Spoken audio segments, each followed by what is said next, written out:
الحمد لله رب العالمين وصلى الله تعالى على عبد الله ورسوله خاتم النبيين سيدنا ونبينا محمد وآله وأصحابه أجمعين. أما بعد فأعوذ بالله من الشيطان الرجيم. بسم الله الرحمن الرحيم. إن في خلق السماوات والأرض واختلاف الليل والنهار لآيات لأولي الألباب الذين يذكرون الله قياما وقعودا وعلى جنوبهم ويتفكرون في خلق السماوات والأرض ربنا ما خلقت هذا باطلا سبحانك فقنا عذاب النار. واجب الاحترام سامعین کرام، آج سے کئی صدیاں پہلے عالم اسلام میں ایک برگزیدہ شخصیت گزری ہے جنہیں ہم مولانا جلال الدین رومی رحمۃ اللہ علیہ کہتے ہیں. انہیں بڑی حکمت اور دانائی کی باتیں کہی ہیں، جن میں سے ایک بات میں آپ کی خدمت میں پیش کرتا ہوں. فرماتے ہیں کہ این کے می بینی خلاف آدمند نیستند آدم غلاف آدمند، کہ دیکھنے میں یہ سڑکوں اور بازاروں میں جو لوگ نظر آتے ہیں شکلیں تو ان کی آدمی کی ہے، مگر ان میں سے سب آدمی نہیں ہیں، بلکہ آدمی کے بالکل چار پائے اور جانور ہیں. غلاف آدم کا ہے، حقیقت میں آدمی نہیں ہے. یہ ایسے ہی سمجھیں جیسے آپ دیکھتے ہیں کہ بادام ہوتا ہے، اس کا ایک چھلکا ہوتا ہے، ایک اس میں مغز ہوتا ہے. کئی بادام ایسے ہوتے ہیں کہ وہ دیکھنے میں تو بادام ہی نظر آتے ہیں، مگر ان کو توڑا جائے تو اس میں مغز نہیں ہوتا. ایسے ہی بہت سے انسان اس زمین پر ایسے رہ رہے ہیں جو کہلاتے تو انسان ہی ہیں، ہے زیادہ تعداد انہیں کی. اور قرآن مجید نے ان کی شکایت کی ہے یا کرونا کما تاکلنا، کہ وہ اس طرح کھاتے پیتے ہیں جیسے چار پائے کھاتے ہیں، کھایا پیا سوئے اور بچے جنے، اس کے علاوہ ان کا کوئی مقصد نہیں ہے. آدمی نہیں ہے، آدمی کی شکل ہے ان کی.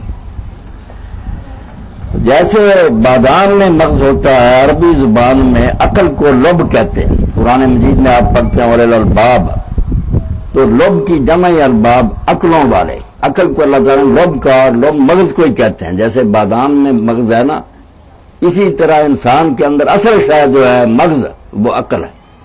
جو سوچتا نہیں، تفکر نہیں کرتا، وہ انسان نہیں ہے، جانوروں سے بدتر ہے. کہ اللہ نے عقل بھی عطا کی، مگر اس نے عقل سے وہ کام نہ لیا جس کے لیے اللہ تعالیٰ نے اتنا اعلیٰ عطیہ انسان کو عطا فرمایا. انسان دوسری مخلوقات کے مقابلہ میں ممتاز اور اشرف صرف عقل کی بنا پر، اسی لیے اللہ تعالیٰ نے اس کو لب کہا کہ مغز تمہارے اندر جو ہے نا اصل وہ عقل ہی ہے. جو شخص سوچتا ہے، غور و فکر کرتا ہے، وہی انسان ہے، ورنہ ایسے ہی ہے جیسے چھلکا ہے مگر اس میں مغز نہیں ہے. اب سوچنے کا تعلق سب سے بڑا جس چیز سے ہے، قرآن مجید میں ہم دیکھتے ہیں لعلکم تتفکرون، کہیں اللہ پاک فرماتا ہے کہ ثم تتفکروا، سوچا کرو. سوچنا انسان شروع کر دے تو سیدھی راہ اس کے لیے کھل جاتی ہے، راہ راست نصیب ہو جاتی. سارا فساد اس کا ہے کہ انسان سوچتے نہیں ہیں، چلتے پھرتے ہیں، کھاتے پیتے ہیں، اپ ٹو ڈیٹ ہیں، مگر سوچنے سے کا جو اصل کام تھا وہ نہیں ہوتا. حالانکہ حدیث میں یہ بات روایت ہوئی ہے کہ ساری رات کی بات سے ایک گھڑی تفکر اور سوچ بچار کر لینا یہ افضل ہے. آدمی نفل پڑھتا رہے، ذکر اذکار کرتا رہے، سوچ سے کام نہ لے تو کوئی فائدہ نہیں. سوچنا چاہیے. سوچنا شروع کر دے تو سب سے پہلے، مسائل تو بہت ہے سوچنے کے لیے، زندگی دشواریوں سے بھری ہوئی ہے، مشکلات سے پر ہے، ہر آدمی طرح طرح کے مسئلوں میں الجھا ہوا. مگر میرے بزرگوں اور عزیزوں، سب سے بڑی بات جس کے بارے میں اگر انسان سوچتا نہیں تو وہ انسان کہلانے کے لائق نہیں ہے. کہ روزانہ ہم دیکھتے ہیں کہ دنیا میں لوگ آ بھی رہے ہیں اور جہاں سے جا بھی رہے ہیں. زندگی اور موت کا سلسلہ جاری ہے. الذی خلق الموت والحیات لیبلوکم ایکم احسن عملا. روزانہ ہم دیکھتے ہیں کہ محلوں میں بچے پیدا بھی ہو رہے ہیں اور جنازے بھی اٹھائے جا رہے ہیں. ہم بھی جنازوں کے ساتھ جاتے ہیں، مگر یہ کوئی نہیں سوچتا یہ سلسلہ کیوں جاری ہے، یہ لوگ کہاں سے آ رہے ہیں، کدھر کو جا رہے ہیں، کیا ان کا انجام ہوتا. اس بارے میں غور و فکر سے کام نہیں لیتے. حالانکہ ام المسائل جو ہے نا سارے علموں کی جڑ وہ یہی بات ہے کہ آدمی اس بارے میں سوچے کہ مرنے کے بعد لوگ کہاں چلے جاتے ہیں، یہ کیوں آئے تھے، کدھر چلے گئے۔ رہنے کے لیے تو کوئی نہیں آیا۔ ہر شخص ہر شے میں شک کر سکتا ہے، یا ایسے بلید اور کند ذہن بھی ہیں جو خود خالق کے کائنات میں شک کرتے ہیں کہ اللہ ہی نہیں ہے۔ یہ بھی ہے جو کہتے ہیں کوئی رسول نہیں آیا، کوئی وحی نازل نہیں ہوئی، ایسے کافر بھی ہیں۔ مگر آج تک کوئی شخص زمین پر ایسا نہیں پیدا ہوا جو موت کا انکار کرے۔ کسی دہریے کی بھی مجال نہیں کہ وہ کہے کہ میں نے ہمیشہ رہنا۔ سب جانتے ہیں کہ چلے گئے لوگ اور ہم نے جانا ہے۔ اسی لیے قرآن مجید میں 2 جگہ اللہ تعالیٰ نے موت کو یقین کے لفظ سے تعبیر کیا، حتیٰ یاتیک الیقین، اور دوسری جگہ فرمایا حتیٰ اتانا الیقین۔ اس کو یقین کہا ہے کہ ہر بات میں تم شبہ کر سکتے ہو مگر موت میں شک نہیں کر سکتے کہ آئے گی، اور یہ بات ثابت ہو کر رہے گی کہ یہ سرائے دہر مسافر ہو بخدا کسی کا مکان ہے۔ جو لوگ مقیم تھے کل یہاں کہیں آج ان کا نشان ہے، چلے گئے۔ اور ہمارا بھی حال یہی ہے کہ ہم بھی کسی دن جانے والے ہیں۔ 1000 آنکھیں بند کریں مگر وقت آئے گا کہ موت ہمیں اس دنیا سے جبرن لے جائے گی، اور بات وہی ہوگی جو شاعر نے کہی ہے، لائی حیات آئے قضا لے چلی چلے، نہ اپنی خوشی سے آئے نہ اپنی خوشی چلے۔ کوئی اپنی مرضی سے پیدا نہیں ہوتا، اور اگر ایک لمحہ بھی چاہے نا کہ میری زندگی لمبی ہو جائے، نہیں ہو سکتا۔ جتنی زندگی اللہ نے لکھ دی ہے وہ پوری کرنے کے بعد جانا ہی ہے یہاں سے۔ بہت سے چلے گئے اور باقی جانے والے ہیں، مگر جو انسان کے لیے سب سے بڑی بات ہے کہ وہ سوچے کہ میں کہاں سے آیا تھا، کیوں آیا تھا، اب کدھر جا رہا ہوں۔ اس بارے میں بہت لوگ جو آنکھیں بند کیے ہوئے ہیں۔ جیسے میں نے مثال دی، شکلیں ان کی انسان کی، ان کی کھوپڑیوں میں اللہ نے عقل پیدا کی ہے مگر اس سے سوچنے کا کام نہیں لیتے۔ اور یہ پوری دنیا میں جو دہائی مچی ہے، اور قرآن بھی کہتا ہے ظاہر الفساد فی البر والبحر۔ ہر آدمی جو اخبار پڑھتا ہے، ریڈیو ٹی وی سنتا ہے اور حالات سے واقف ہے، پوری دنیا سر پر ہاتھ رکھ کر چیخ رہی ہے کہ فساد ہی فساد ہے، کہیں امن نہیں ہے۔ چیخ رہے ہیں لوگ کہ کسی دفتر میں رشوت کے بغیر کام نہیں ہوتا، دن دہاڑے ڈاکے پڑ رہے ہیں، بیٹیوں کی عزتیں لوٹی جا رہی ہیں، قتل ہو رہا ہے، سارا جہان نالا ہے، مگر سوچتا کوئی نہیں کہ ایسا کیوں ہو رہا۔ کوئی حل ڈھونڈتا ہے کہ فلاں قانون سخت کر دیا جائے، پولیس کو مراعات زیادہ دے دی جائیں، ان کو گاڑیاں اور سواریاں دی جائیں، مگر آپ سب لوگوں کا مجھ سے زیادہ تجربہ اور علم ہے کہ جو ان کو اختیارات مل رہے ہیں ظلم بڑھ رہا، کوئی امن نہیں ہو رہا، دنیا رو رہی ہے۔ اصل میں وہ گرا جس کو کھولے بغیر مسئلہ حل نہیں ہو سکتا، اس کے بارے میں کوئی نہیں سوچتا۔ مسئلہ تو اصل میں یہی ہے کہ لوگ اگر یہ سوچنا شروع کر دیں کہ ہمیں کس نے دنیا میں بھیجا ہے، کیوں بھیجا ہے، اور مرنے کے بعد کیا ہوگا۔ اب ہمارے جو ادارے ہیں علوم کے، یونیورسٹیاں کالج، وہاں لوگ بیولوجی وغیرہ پڑھتے ہیں کہ جرثومہ پیدا ہوا، اس سے انسان پیدا ہوا، اس چکر میں پڑے ہوئے کسی کو پتہ نہیں کیسے پیدا ہوا۔ مگر جو کسی دانشور نے بات کہی کہ خیرت مندوں سے کیا پوچھوں کہ میری ابتدا کیا ہے، کہ میں اس فکر میں رہتا ہوں میری انتہا کیا ہے۔ مسئلہ تو سوچنے کا یہ ہے کہ انجام کیا ہوگا، کیا بنے گا، مرنے پر قصہ ختم ہو جائے گا یا اس کے بعد بھی کوئی دنیا۔ یہ مسئلہ اگر انسان سوچنا شروع کر دے تو آپ یقین جانیں پوری دنیا کے مسئلے حل ہو جائیں گے، نہ غریبی رہے گی، نہ ظلم رہے گا۔ امیر جو ہے وہ اپنی دولت غریبوں کے لیے خرچ کریں گے، وہ یقین کریں گے کہ جو ہم نے دے دینا غریبوں کو وہ ظاہر ہی جا رہا، اللہ کے بینک میں جمع ہو رہا، جس میں نہ گھاٹا ہے نہ کوئی ڈاکو وہاں لوٹتے ہیں، ایک کے بجائے ہمیں ہزاروں گنا زیادہ ملنا، اور دے کر خوشی محسوس کریں گے۔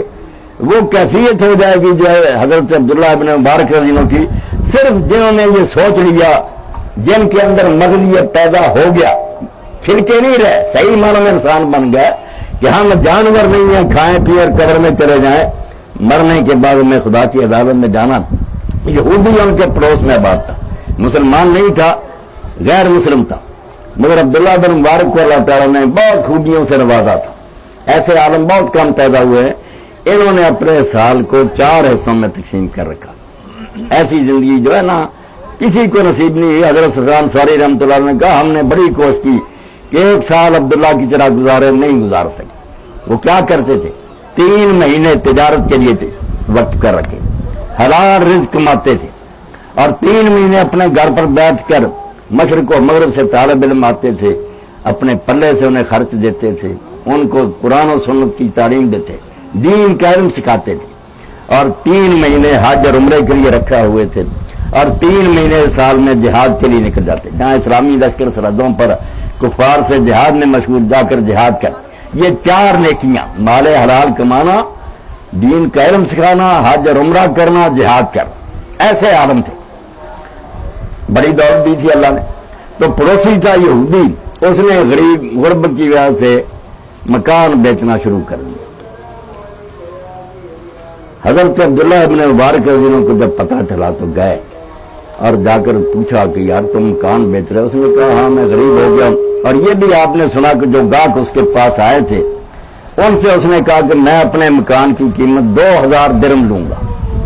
لوگوں نے کہا جس سے چاہے انصاف کرا لو، تمہارا مکان 1000 درم کا۔ اس غیر مسلم نے کہا کہ میں خود مانتا ہوں میرا مکان 1000 کا، تو انہوں نے کہا 2000 کیا مانگتے ہو؟ کہنے لگا کہ جیسا پڑوسی میں چھوڑ کر جا رہا ہوں نا، ایسا پڑوسی نہیں ملے گا۔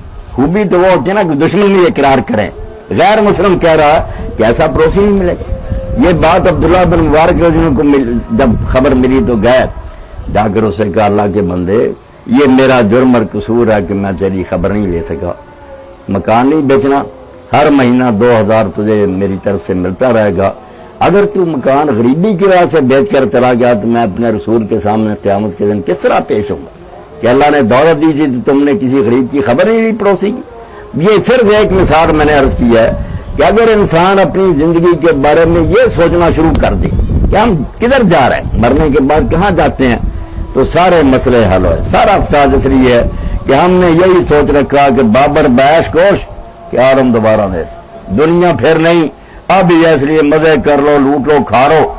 جو سوچنا شروع کر دے، اور قرآن مجید نے ان کی تعریف کی ہے کہ اولل الالباب، دانش مند لوگ وہی ہیں الذین یذکرون اللہ قیاما وقعودا وعلی جنوبہم ویتفکرون فی خلق السماوات، جو سوچتے ہیں نا عقل مند وہی ہے، جو نہیں سوچتے ان کا حال یہ ہے۔ قبرستان بالکل آپ کے پاس ہے، تو شیخ ابن قتامہ، شیخ ابن عبد القادر جیلانی رحمۃ اللہ علیہ کے شاگرد ہیں، وہ فرماتے ہیں اما یکفیک انک کل یوم تمر بقبر خل اور حبیبی، تجھے نصیحت کے لیے بات کافی نہیں ہے؟ اور بات کیا سننا اور درس سننا ہے؟ کیا یہی کافی نہیں کہ تو روزانہ گزرتا ہے اپنے رشتہ داروں کے پاس سے، دوستوں کے پاس سے، گھر ان کے پاس ہی ہیں مگر اب چھوڑ کر قبروں میں لیٹے ہوئے۔ یہ وقت تجھ پر بھی آئے گا مگر تم لوگ سب کچھ دیکھتے ہوئے بھی اپنی آنکھیں بند کر رہتے ہو۔ امام ابن جوزی رحمۃ اللہ علیہ فرماتے ہیں کہ سارے لوگوں کو حال ہی ہے، الناس فی غفلۃ والموت یقظم، ہم اپنے آپ کو سمجھتے سر جاگتے، فرماتے نہیں جاگتے ہیں نہیں، یہ سب لوگ سوئے خواب دیکھ رہے ہیں، جاگتے اس وقت ہیں جس وقت موت آتی ہے، موت جگاتی ہے آ کر، کہاں ہے تمہارے مکان، وہ اولاد کہاں، اب جو جائیداد تم نے اکٹھی کی تھی کہاں چھوڑا ہے؟ الناس فی غفلۃ والموت یقظم، لوگ غفلت کی نیند سوئے ہوئے ہیں، موت جگاتی ہے، مگر موت اس وقت جگاتی ہے وما یفیقون حتی ینفض العمر، لوگوں کو ہوش نہیں آتی جب تک عمر نہیں ختم ہو جاتی، جب عمر ختم ہوتی نا پھر قرآن مجید کہتا پچھتاتے ہیں، کہتے ہیں اللہ ایک بار پھر ہمیں بھیج، اب ہم نیک رہیں گے۔ اللہ فرماتا ہے یہ موقع بار بار ملنا، تمہیں بڑا وقت دیا تھا، بڑا سمجھایا گیا، درس ہوئے، کتابیں اتاری گئی، رسول آئے، تم نہیں سمجھے، اب کون سا وقت تمہیں دیا جائے؟ یشیعون علیہم بجمعہم، فرمایا جنازے کے ساتھ سارا خاندان جاتا ہے، دوست جاتے ہیں، وینظرون الی ما فی قد قبروا، کھلی آنکھوں سے دیکھتے ہیں کہ کس تنگ گڑھے میں انہیں دفن کر دیا گیا، مگر ہوتا کیا ہے وہی نیند والی بات، ویرجعون الی احوال غفلت، پھر وہی غفلت، وہی بے ہوشی، وہی بدماشیاں اور خدا سے منہ موڑنا، اسی میں غرق ہو جاتی ہے۔ کاننا مارا شیم ولا نظروا، ایسا محسوس ہوتا ہے کہ ان لوگوں نے نہ کوئی جنازہ دیکھا تھا، نہ اس کے ساتھ گئے تھے، نہ قبر دیکھی تھی، ایسے دندوں میں پھر لگ جاتے۔ اس لیے میرے دوستوں اور بزرگوں، قرآن مجید انبیاء علیہ السلام جہاں جہاں بھی آئے ہیں ایک ہی سبق انہوں نے دیا ہے، وہ ہم پلے باندھ لیں تو وہی کافی ہے۔ اللہ کے رسول علیہ السلام فرماتے تھے دنیا میں اس طرح رہو کون فی الدنیا کاننا کا غریب و عابر و سبیل، دنیا میں زندگی اس طرح گزارو جیسے کوئی مسافر ہوتا ہے یا پردیسی ہوتا ہے، اس میں دل نہ لگاؤ، یہ پتہ نہیں کس وقت تمہیں چھوڑنا پڑ جائے، یہ جہان ہمیشہ رہنے کے لیے کوئی نہیں آیا، چلے جانا ہے، اس لیے تیاری کرو اس دنیا کے لیے جہاں ہمیشہ جا کر رہنا۔ تو اس کے لیے سوچ و بچار کی ضرورت ہے کہ آدمی سوچے کہ میرے اپنے عزیز و قریب دوست احباب میں سے کتنے چلے گئے اور کتنے ہیں جنہوں نے جانا۔ اس بارے میں اگر غور و فکر انسان شروع کر دے تو اس کی زندگی کا رخ بدل جاتا ہے۔ موت تو بڑی بات ہے، بڑھاپے کے بارے میں آدمی دھیان کرے کہ یہ جوانی کا نشہ جو ہے، سکون ہے قلب کی دولت کہاں دنیا فانی میں، بس ایک غفلت سی ہو جاتی ہے، اور وہ بھی جوانی میں 4 دن آتے ہیں کہ لوگ پاگل ہو جاتے ہیں، مگر پھر وقت آتا ہے کہ آزاد ڈھیلے پڑ جاتے ہیں، زور جواب دے جاتے ہیں، ٹانگیں کانپنے لگتی ہیں، پھر ہوش آتی ہے کہاں گئے وہ نشے، وہ جو عیاشیاں اور خرمستیاں تھیں کدھر گئیں۔ اس سلسلے میں ایک پرانے زمانے کا بنی اسرائیل کے وقت کا ایک واقعہ، یوزاسف نامی ایک شہزادہ تھا، بری صحبت میں بیٹھنے لگا، ہواری گرد اکٹھے ہو گئے شہزادے کے برے، شراب، عیاشی، موسیقی، انہی کاموں میں لگا رہتا تھا۔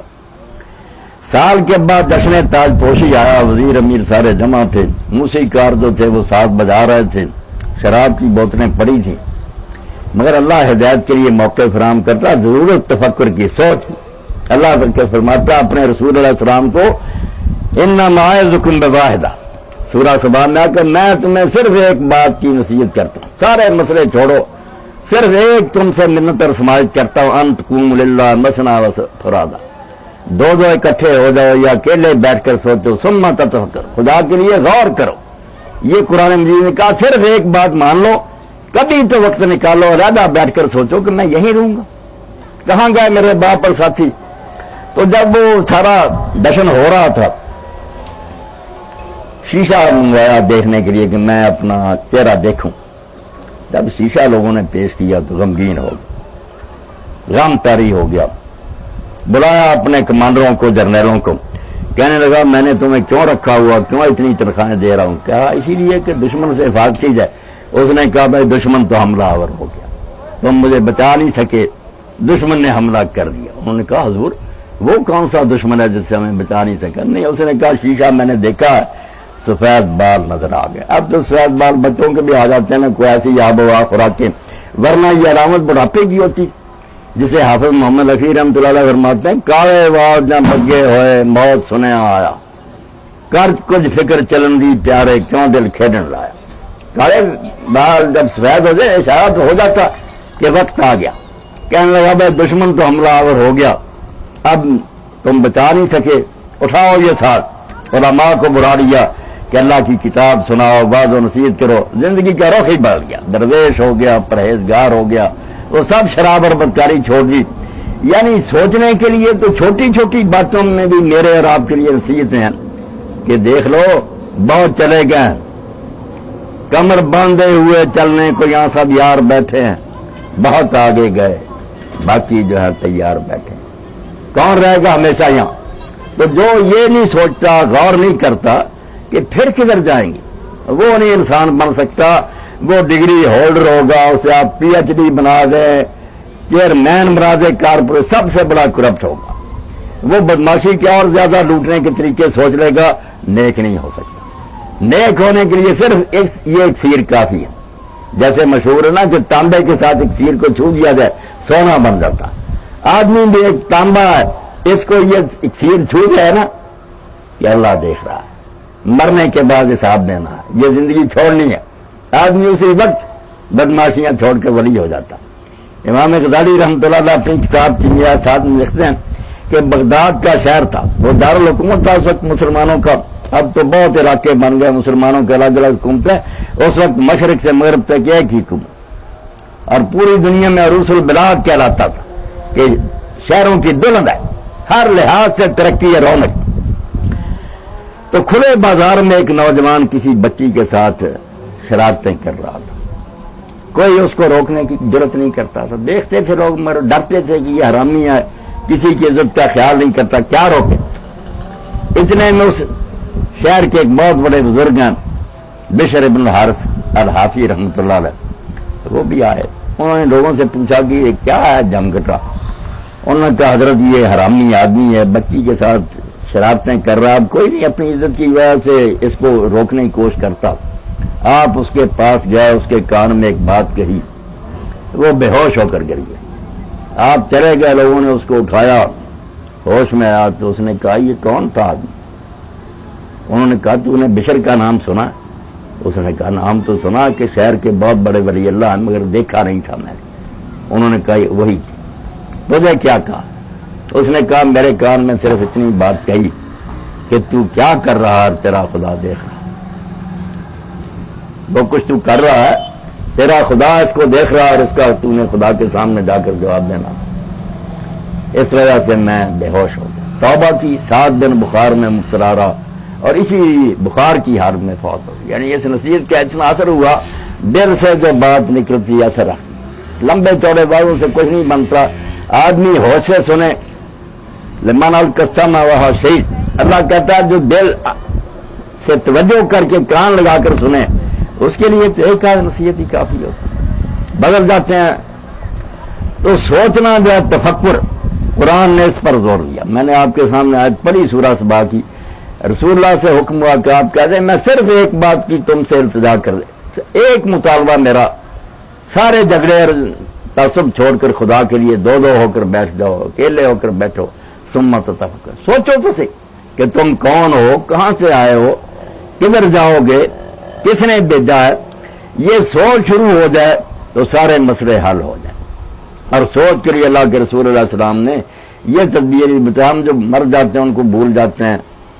اللہ کے رسول نے بڑا خطرہ مول لیا. حالانکہ یہ قبریں ہمیشہ لوگوں کی گمراہی کا باعث رہی ہیں. ان سے فائدہ بھی ہوا کہ لوگ جاتے ہیں نصیحت مر زیادہ پوجنا شروع کر دیتے ہیں، مددیں مانگنے شروع کر دیتے ہیں. اس لیے اللہ کے رسول علیہ السلام نے جب لوگ پہلے اسلام لائے تو بالکل پابندی لگا دی کہ کوئی شخص قبریں دیکھنے نہ جائے. مگر بعد میں جب لوگ عقیدہ توحید میں پختہ ہو گئے تو فرمایا میں نے تمہیں قبریں دیکھنے سے روکا تھا، مگر یار ان میں نفع بڑا ہے، اس لیے تم فضول ہوا، قبریں دیکھا کرو. فَإِنَّا تُذَكِّرُكُمُ الْآخِرَةَ وَتُذْهِبُكُمْ فِي الدُّنْيَا. قبریں دیکھو گے تو اس دنیا سے منہ مڑ جائے گا. جن دلچسپیوں میں تم ہر وقت گم ہو نا، یہ بھول جائیں گی. پتہ چل جائے گا کب تک یہ تماشے رہیں گے. چھوڑ جانا اس دنیا کو، اور آخر ٹھکانا تو یہی ہے نا. اس لیے پھر آخرت کی طرف توجہ ہوگی، دنیا سے منہ مڑ جائے گا. اور حضرت سیدنا عمر بن خطاب رضی اللہ عنہ کے بارے میں روایت کیا گیا کہ آپ نے جو انگوٹھی بنائی ہوئی تھی اس میں یہ کندھا کروات لکھوایا ہوا تھا کفا بالموت واعظا یا عمر، کہ عمر آدمی کو نصیحت کرنے کے لیے موت کا خیال ہی کافی ہے. سوچ لیا کرے کہ مر جانا، سارے قصے ختم ہو جائیں گے، جھگڑے اور فساد ختم ہو جائیں گے، بدماشیاں اور خرمستیاں ختم ہو جائیں گی. آدمی میں زہد و تقویٰ پیدا ہو جائے گا، اللہ کی طرف متوجہ ہو جائے گا. بڑے بڑے مجرم اور بڑے بڑے فسادی جو تھے، حضرت ابو ذر غفاری رضی اللہ تعالیٰ عنہ کا پڑھتے ہیں. اب اللہ کے رسول علیہ السلام نے فرمایا کہ آسمان کی چھت تلے زمین کی پشت پر ابو ذر سے زیادہ سچے لہجے والا مانے نہیں جنا، اس سے زیادہ سچا آدمی پیدا ہی نہیں ہوا. مگر حال کیا تھا؟ پہلے ڈاکے مارتے تھے، بہت بڑے بدنام ڈاکو تھے، قبیلہ غفار کے تھے. اور غفار اور اسلم دو قبیلے تو عرب میں مشہور تھے نا کہ ان کے علاقوں سے کوئی سلامتی سے نہیں گزر سکتا. لوگ جگہ ٹیکس دیتے تھے یا لوٹے جاتے تھے. مگر اللہ تعالیٰ نے ان کی قسمت میں ہدایت لکھی تھی. والد فوت ہو گیا اپنے ماموں کے ساتھ، یہ دونوں بھائی انیس اور ابو ذر جا کر اپنے ماموں کے پاس ٹھہر گیا. کسی نامراض نے بڑا اچھا وقت گزر رہا تھا، ماموں کے کان بڑے، یہ چغل خور جو ہے نا لوگ شرارتی، اللہ ان سے بچائے، نمام جو ہوتے. ماموں سے کہا کہ نہیں ابو ذر اچھا نہیں ہے، تیری بیوی کے بارے میں اس کی نظریں ٹھیک نہیں. یہ بات کسی طرح حضرت ابو ذر تک پہنچ گئی. وہ ڈاکو رہے تھے، غیرت مند تھے. انہوں نے کہا ماموں بس میں جا رہا. اس نے کہا یار نہیں، میرا نہیں کوئی ایسا خیال. کسی نے کہا تھا، اس نے کہا مزہ ہی نہیں رہا، اب آپ کے گھر کے رہنے کا کوئی لطف نہیں رہا. جب یہ بدگمانی پیدا ہوئی ٹھیک نہیں. بھائی کو لے کر مکہ کے قریب پہاڑی میں آیا ٹھہرے. انہیں جہاں میں رسول اللہ کا چرچا ہو گیا، اللہ کے نبی نے دین پہنچانا شروع کیا. بھائی ان کا انیس شاعر تھا بڑا، انہوں نے اس کو بھیجا کہ تو شاعر ہے، جا کر اللہ کے رسول سے مل اور دیکھ کر آ کہ واقعی وہ رسول معلوم ہوتے ہیں یا شاعر ہیں یا افسانہ گو کیسے ہیں. انہیں ایسا رہا، مگر جا کر انہوں نے خبر دی کہ میں نے جو کچھ دیکھا شاعروں والی بات نہیں، باتیں ان کی نیک اور اچھی ہیں. تو حضرت ابو ذر غفاری نے کہا مجھے تسلی نہیں ہوئی، میں خود ہی جاتا ہوں. ان کے اسلام لانے کا قصہ امام بخاری اور امام مسلم نے الگ ایک ایک چیپٹر بنایا، کس طرح یہ اسلام کا مہینہ ٹھہرے. اب جو کھجوریں وغیرہ پاس نہیں ختم ہوگی، کہتے ہیں میں پھر صرف زمزم شریف کا پانی پیتا رہا، میرے جسم میں کوئی کمزوری نہیں ہے، وہ غذا کا کام بھی دیتا رہا، طاقت رہی مجھے، مگر کسی سے ڈر سے پوچھتے نہیں تھے. اس زمانے میں حال یہ تھا کہ جو رسول اللہ کا پوچھتا تھا اس کی شامت آ جاتی تھی. حضرت علی رضی اللہ تعالیٰ نے دیکھا کہ ایک مسافر ہے، کافی دیر سے حرم میں ٹھہرا ہوا، بس کسی سے کوئی بات بھی نہیں کرتا. ایک دن تنہائی میں انہوں نے کہا کہ اللہ کے بندے، کئی دن سے میں دیکھتا ہوں تم یہاں ٹھہرے، وہ کون ہو، کہاں سے آئے ہو، کیا مقصد ہے؟ انہوں نے کہا کہ اگر تم یار چھپا کر رکھو بات، تو جس شخص نے یہاں نبوت کا دعویٰ کیا میں اس سے ملنا چاہتا ہوں. تو حضرت علی رضی نے کہا اچھا تم ایسا کرنا، میرے ذرا پیچھے پیچھے آنا، اگر میں محسوس کوئی خطرہ کروں گا تو میں پیشاب کے بہانے بیٹھ جاؤں گا. دین کس مشکل سے ہم تک پہنچا جس کی ہم بے قدری کر رہے ہیں، تو تم چلتے ہی جانا، ان لوگوں کو یہ پتہ نہ چل جائے کہ یہ علی کے ساتھ جا رہا ہے. مگر خیر ایسا کوئی معاملہ پیش نہیں آیا. رسول کریم علیہ السلام کے پاس لے گئے. حضور صلی اللہ علیہ وسلم نے انہیں دین کی باتیں بتائیں کہ اللہ نے مجھے ہادی مقرر کیا ہے، میں لوگوں کو یہ بتانے کے لیے آیا ہوں کہ یہ دنیا کھانے پینے کے لیے اللہ نے نہیں بنائی کہ تم اس چراگاہ میں سانڈو کھاؤ پی اور مر جاؤ. یہاں امتحان ہو رہا تمہارا، مرنے کے بعد اللہ دیکھے گا کہ تم کیا کر کے واپس لوٹے ہو. باتیں ان کے دل میں گھر کر گئی. وہ پہلے کہتے میں 2 سال سے ڈاکہ وغیرہ چھوڑ چکا تھا. اب حضور صلی اللہ علیہ وسلم نے کہا تم واپس جاؤ، جب کچھ دین غالب آ جائے گا پھر اسلام کا اعلان کرنا، حالات بڑے خراب ہیں. مگر جو ڈاکو رہا تھا وہ کیسے یہ برداشت کر سکتا تھا؟ صبح ہی کفار بیٹھے ہوئے تھے حرم میں، انہوں نے جا اشہد ان لا الہ الا اللہ وحدہ لا شریک لہ واشہد ان محمد عبدہ ورسولہ اعلان کر دیا. اٹھ کر انہوں نے مارنا شروع کر دیا کہ یہ ایک پردیسی آدمی، اس کو ضرورت ہوئی کہ اس نے ہمارے سامنے اس کلمے کا اعلان کیا. وہ مار ہی رہے تھے اور ہو سکتا تھا حضرت ابو ذر کو ختم ہی کر دیتے. اتنے میں رسول اللہ صلی اللہ علیہ وسلم کے چچا حضرت عباس آ گئے. انہوں نے ان سے پوچھا، انہوں نے کہا میں غفار کا ہوں، اس قبیلے کا آدمی ہوں، اسلام لایا ہوں. انہوں نے لوگوں سے کہا ہے تو حضرت عباس بھی بظاہر ان کے ساتھ ہی تھے، دل سے اسلام شروع سے لائے تھے، مگر ظاہر نہیں ہوتے تھے. حضور نے اجازت دی تھی کہ صاف تم بھی کھل گئے تو پھر یہ کیا لحاظ کریں گے تمہارا. انہوں نے کہا نامرادو، اگر اس کو قتل کر دو گے تمہارے قافلے بنو غفار کے علاقہ سے گزرتے ہیں، کس طرح وہ گزریں گے؟ پھر لٹ جاؤ گے، تجارت بند ہو جائے گی. چھڑا دیا. مگر اگلے دن پھر انہوں نے ایسا ہی کیا، پھر اسی طرح مار کھائی، پھر چھڑا دیے گئے، واپس چلے گئے. پھر مدینہ شریف میں حضور کے پاس آئے تو دیکھنے کی بات رہی کہ وہی آدمی جو ڈاکو تھا، فخر کرتا تھا ڈاکہ زنی پر، حضور کی تعلیم سے جب یہ سمجھ لیا کہ یہاں سے جانا اور خدا کے ہاں پیشی ہونی، تو پھر اتنی درویشی اور فقیری ہو گئی کہ ان کے زہد کا کوئی صحابہ میں نہیں ہے. لوگوں کے الگ الگ صاف ہیں، مگر ابو ذر کی خوشبو یہ ہے کہ وہ زاہد تھا، دنیا سے بالکل برغبتی اور نفرت. مال جمع کرنا وہ اپنے لیے ناجائز سمجھا تھا کہ جو آیا اللہ کے راستے میں دے دیا. شام میں حضرت معاویہ رضی اللہ کے زمانہ میں وہیں تھے، مگر ذرا مسلمانوں کا رنگ بدل گیا تھا، کوٹھیاں بننی شروع ہو گئیں، محل بننے شروع ہو گئے. اب ابو ذر نے تو احتجاج کیا کہ یہ طریقہ تھا جو حضور نے سکھایا تھا. تو حضرت معاویہ رضی اللہ عنہ کا امتحان کرنے کے لیے نا اپنے ملازم سے کہا کہ یہ تھیلی لے جاؤ. ابو ذر کو کہنا کہ یہ بھیجی ہے میرے معاویہ رضی اللہ عنہ، آپ اس کو برت لیں. اور لیے دیا کہ اگر صبح تک یہ پیسے ان کے پاس رہے نا تو میں پھر یہ دعائی دے دوں گا کہ ابو ذر باتیں ہی کرتا ہے جھوٹا، کوئی زاہد نہیں ہے. اس کے پاس بھی تو رات بھر سرمایہ رہا ہے، مگر ابو ذر رضی اللہ عنہ نے وہ سارا جو مال تھا رات ہی تقسیم کر دیا. اب صبح حضرت معاویہ رضی اللہ عنہ پھر اپنے غلام کو بھیجا کہ کہو کہ مجھ سے غلطی ہو گئی یار، وہ آپ کو نہیں دینی تھی تھیلی، مغالطے سے دے دی، آپ وہ تھیلی واپس کریں. وہ چال انہوں نے کہا بھائی اب حضرت معاویہ سے کہنا کہ مجھے مہلت دے، میں محنت کر کے کما کر واپس کروں گا، وہ تو رات ہی میں نے غریبوں میں تقسیم کر دی. اس وجہ سے نبی علیہ السلام نے فرمایا کہ اگر کوئی آدمی عیسیٰ ابن مریم کا ذوق دیکھنا چاہتا نا کہ وہ کیسے ظاہر تھے تو ابو ذر غفاری کو دیکھے. یہ نمونے کے طور میں نے چند بزرگوں کی باتیں آپ کے سامنے رکھ دی. بات اصل میں وہی ہے جس کی طرف قرآن نے توجہ دلائی کہ سوچنا شروع کر دینا.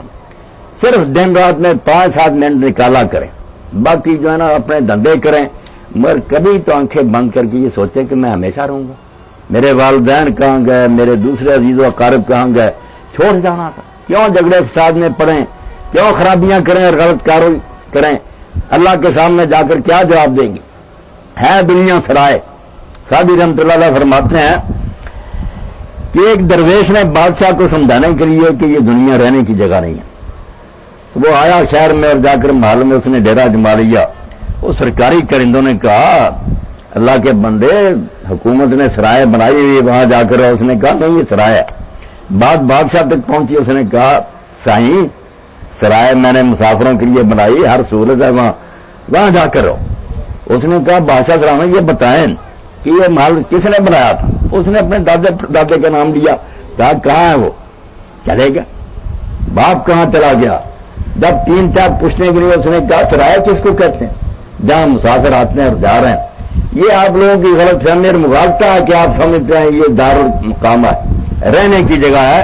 رہنے کی جگہ نہیں ہے, چھوڑ جانے کی جگہ ہے. اس لیے جو جا چکے ہیں ان کو بھی ہمیں نہیں بھولنا چاہیے. اللہ کے رسول علیہ السلام نے سنت ٹھہرایا کہ قبروں کی زیارت کرو, ان کے لیے مغفرت کی دعا کیا کرو. ایک شخص نے رسول کریم علیہ السلام سے پوچھا کہ میرا والد فوت ہو گیا, اب کچھ حقوق اس کے میرے ذمہ رہ گیا, کیا کروں میں اس کے ساتھ نیکی کرنے کے لیے؟ تو فرمایا اس کے اگر کوئی وعدے ہیں پورے کرو, اس کے حق میں دعائیں مغفرت کیا کرو, اور جن لوگوں کے ساتھ اس کے تعلقات تھے رشتہ داری یا دوستی کے, ان لوگوں کے ساتھ ویسا ہی پیار اور محبت کا معاملہ کرو جیسا تمہارا والد کرتا تھا. تو اللہ تعالیٰ توفیق دے. میں اب اذان شروع ہوگی کہ ہم جانے والوں کو بھی نہ بھولیں, ان کو بھی اپنی دعا میں یاد رکھیں, اور خود اپنی فکر بھی کریں کہ یہ دنیا جو ہے سرائے فانی ہے, رہنے کی جگہ نہیں ہے, یہاں سے کوچ کرنا ہے. اس لیے کئی سمندان نفسہ عامل لما بعد الموت, اللہ کے رسول نے فرمایا سیانا وہ ہے, دانا وہ ہے جو مرنے کے بعد جو حالات آنے والے ہیں ان کے لیے تیاری کرے, ان کے لیے عمل کرے. وراج ماتبا نفسہ ہوا و تمنا اللہ, اور بیوقوف وہ لوگ ہیں جو کرتے ہیں من کی مرضی ہے, جو بھی چاہتا کرتے ہیں, اور پھر امیدیں رکھتے ہیں کہ خدا بخش دے گا. فرمایا یہ بالکل احمق اور بیوقوف ہے. دانا وہ ہے جو اپنے آپ کو سنبھال کر رکھے اور موت کے بعد آنے والی زندگی کی فکر کرے. وآخر دعوانا الحمدللہ رب العالمین وصلی اللہ تعالی علی خیر خلقہ محمد و آلہ وصحبہ اجمعین.